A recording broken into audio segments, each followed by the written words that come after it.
అందరికీ నమస్కారం. నేను మీ రాజాసింగ్. నిన్న ఒక వార్త వచ్చింది నా దగ్గర.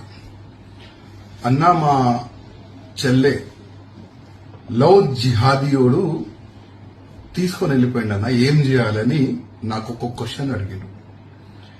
నేను ఆయనకి అడిగిన, ఎట్లా ఈ లవ్ జిహాదీయుడు మీ చెల్లెకి ఎట్లా ట్రాప్ చేసిండు అడిగితే, లేదన్నా మా చెల్లె ఫిట్నెస్ గురించి మార్నింగ్ పూట జిమ్ వెళ్ళేది, మళ్ళా ఈవినింగ్ కూడా జిమ్ వెళ్ళేది.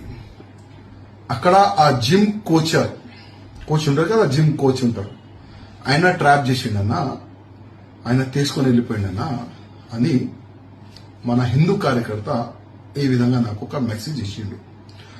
మా తరఫు నుంచి ఏం చేయాలని మేము ప్రయత్నం చేస్తున్నాం.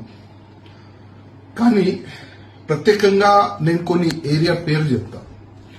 ఎల్బీ నగర్ గాని, కొత్తపేట గాని, దిల్సుఖ్ నగర్ గాని, హయత్ నగర్ గాని, సరౌండింగ్ ఆ ఏరియాలు, మన ఉప్పల్ గాని, ఇక్కడున్న హిందూ కార్యకర్తలకి నేను దండం పెట్టి రిక్వెస్ట్ చేస్తున్నా. మన అక్క చెల్లెలు ఒకవేళ ఫిట్నెస్ గురించి జిమ్ వెళ్తే, ఆ జిమ్ లో ఒకవేళ హిందూ కోచ్ ఉంటేనే పంపియండి, వేరే కోచ్ ఉంటే పంపించకండి. నేను మీకు రిక్వెస్ట్ చేస్తున్నా. లేదు ఎవరైనా ఉండని మేము పంపిస్తామంటే, ఇప్పుడే మీకు నేను ఒక చిన్న మ్యాటర్ చెప్తున్నా.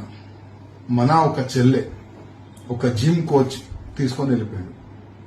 మళ్ళా ఆ సంఘటన మీ ఫ్యామిలీలో కూడా జరగవచ్చు. అందుకోసం నేను ప్రత్యేకంగా మా హిందూ కార్యకర్తలకి దండం పెట్టి రిక్వెస్ట్ చేస్తున్నా, కొద్ది జాగ్రత్త. ఎందుకంటే ఇది ఒక పెద్ద కుట్ర. యావత్ భారతదేశంలో ఈ కుట్ర నడుస్తుంది. మన హిందూ అమ్మాయిలకి టార్గెట్ చేస్తున్నారు. జాగ్రత్త హిందువులారా, జాగ్రత్తగా ఉండండి. భారత్ మాతకి జై, జై శ్రీరామ్.